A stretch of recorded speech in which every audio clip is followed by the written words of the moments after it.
Ya'juj dan Ma'juj adalah dua nama suku dari turunan Adam, sama dengan kita manusia. Nabi SAW sebutkan ciri-ciri mereka. Mata mereka sobekannya kecil sehingga mata mereka kelihatan seperti sipit, tapi bola matanya besar. Mereka memiliki rambut yang keriting dan mereka memiliki poster yang umumnya seperti poster manusia. Hanya saja mereka ini memang menjadi fitnah, tanda-tanda hari kiamat. Mereka tidak berbaur dengan manusia yang lain.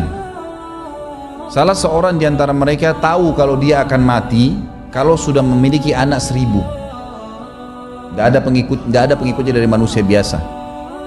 Pada saat saya pelajari tentang Ya'juj Ma'juj ini tingkat 3 kuliah, kurang lebih waktu itu tahun 96, 97, dosen saya membuka kitabnya membahas masalahnya. Saya sempat tanya sendiri, saya bilang, Syekh, jumlahnya Ya'juj Ma'juj itu berapa banyak? Dia bilang tidak terhitung jumlahnya, karena ada hadis yang berbunyi mereka akan mendatangi sebuah sungai, kalau tidak salah namanya sungai Tibria. Sungai itu sekarang ada, besar. Bayangkan sungai ya, airnya banyak mengalir. Kata Nabi SAW, mereka akan mampir dan minum di situ. Mereka semua minum air sungai itu, dan yang terakhir dari mereka datang sudah nggak dapat air. Artinya air sungainya habis diminum. Bayangin berapa banyak jumlahnya tuh. Satu Jakarta aja sekarang kalau minum air sungai Ciliwung nggak habis. Mungkin nggak bakal habis kalau satu Indonesia pun minum. Bayangkan berapa banyak jumlah mereka tuh, tidak terhitung. Nanti kan kita bacakan ayat-ayatnya, tentunya banyak sekali ayat berhubungan dengan masalah itu. Tapi yang jelas pada saat itu Nabi SAW mengatakan Allah berfirman kepada Isa, berkata, wahai Isa, aku akan mengeluarkan hamba-hambaku yang tidak ada seorang pun dari kalian bisa mengalahkannya, termasuk Isa alaihissalam, nggak bisa mengalahkan. Maka selamatkanlah dirimu bersama dengan pengikut-pengikutmu ke Gunung Tur namanya. Gunung Tur ini ada di Palestina ya. Ini rata-rata nanti hari kiamat ini di Syam, banyak negeri Syam kita gitu kan. Maka Nabi Isa pun alaihissalam menyelamatkan diri dengan pengikutnya ke Gunung Tur yang diikuti sama orang-orang yang beriman.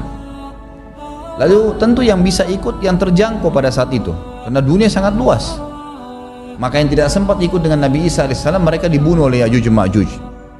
Allah subhanahu wa ta'ala memberikan ciri khas mereka, artinya cirinya mereka ini, mereka dihimpit di sebuah gunung. Di surah Al-Kahfi dijelaskan oleh Dzulkarnain.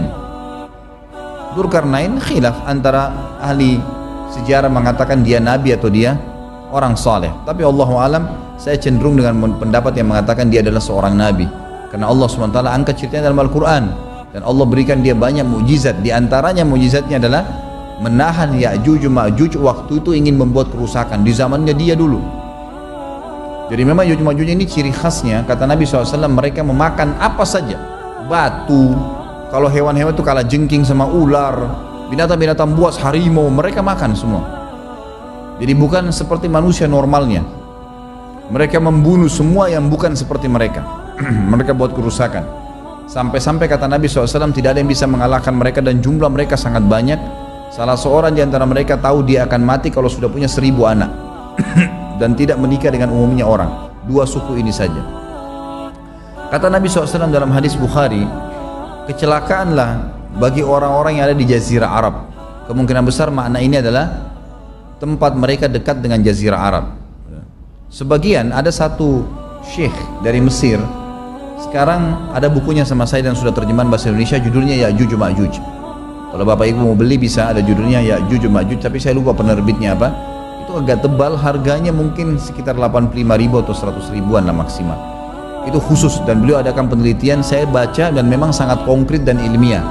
Beliau mendatangkan fakta kalau tempat Ya'juj Ma'juj yang disebutkan dalam Al-Quran itu ada di Cina, tembok Cina. Jadi seperti yang disebutkan dalam Al-Quran, 2 gunung yang disatukan, di antara celah gunung itu ditaruh tembaga-tembaga. Pernah pemerintah Cina mendapatkan ada celah dari tembok Cina itu yang bolong. Waktu mereka mau tempel bolongan itu dengan batu-batu tanah yang mereka biasa taruh sekarang, ternyata di dalamnya itu ada tembaga yang mengeras. Dan seperti disebutkan dalam Al-Quran, di mana ya Zulkarnain mempertemukan antara besi-besi yang ditumpuk lalu dipanasi, dibakar sehingga menjadi meleleh, kemudian disirami lagi dengan timah yang meleleh juga dan dibiarkan kering sehingga menjadi tembok besi. Kata Nabi SAW, kecelakaan bagi orang-orang yang Jazirah Arab karena telah terbuka dari lubangnya Yajuj Majuj sebesar ini. Udah kasih isyarat dengan jari ibu jari sama jari tengahnya, artinya mereka sudah bisa melihat keluar. Tetapi kata Nabi SAW, setiap hari mereka terus menggali gunung itu, berusaha untuk keluar. Pada saat mereka tiba di malam hari, mereka capek, mereka mengatakan besok kita lanjutin. Mereka bangun besok pagi, gunungnya kembali utuh lagi. Sampai nanti waktu di mana Allah izinkan mereka keluar. Pada saat mereka keluar, maka mereka akan mulai membuat kerusakan. Ya ini, ada di halaman 82 ya. Al-Anbiya 96 sampai 97 ayatnya. Ingatlah hingga apabila dibukakan tembok Ya'juj Ma'juj, bolong, jebol, dan mereka turun dengan cepat dari gunung-gunung itu, dari seluruh tempat yang tinggi. Kita tahu itu jaraknya berapa ratus kilometer, bahkan mungkin ribuan kalau nggak salah.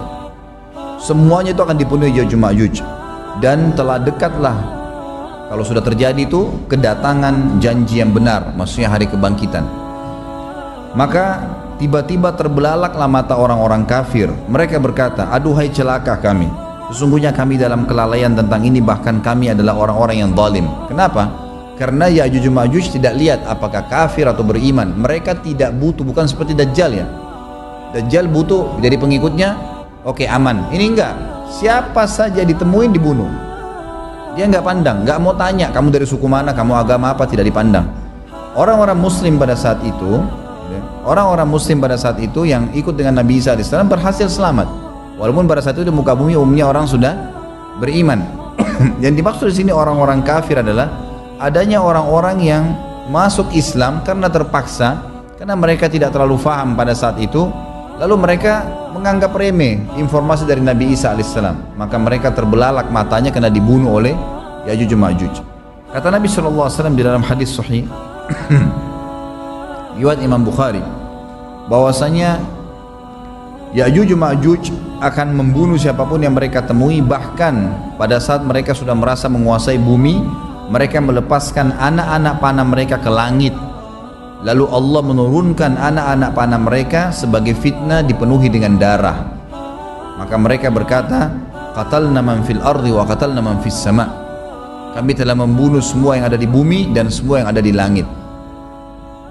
Maka sebagai penutup dalam bahasan itu, kata Nabi SAW, Allah lalu mengizinkan Isa untuk berdoa kepada Allah agar memusnahkan mereka. Maka Isa alaihissalam pun akhirnya berdoa, meminta kepada Allah Subhanahu wa Ta'ala agar mereka semua dimusnahkan. Maka pada saat itu pun Allah Subhanahu wa Ta'ala menurunkan kepada mereka hama. Sebagian hadis menyebutkan serangga kecil seperti cacing, banyak sekali yang menimpa tubuh-tubuh mereka, setiap orang satu, dan itu membuat mereka mati. Dan mereka mati seketika semuanya. Jadi secara bersamaan semuanya meninggal. Allahu a'lam waktu itu berapa ratus juta jumlah orang Ya'juj Ma'juj pada saat itu, tapi semuanya akan mati dan seluruh muka bumi dipenuhi dengan jasad mereka. Setelah itu Nabi Isa alaihissalam pun berdoa kepada Allah Subhanahu wa Ta'ala agar menghilangkan jasad-jasad mereka yang baunya sudah luar biasa waktu saat itu disebutkan dalam hadis. Maka Allah Subhanahu wa Ta'ala mengabulkan dan mengutus dari arah barat burung-burung yang lehernya panjang dan pelatuk mulutnya besar.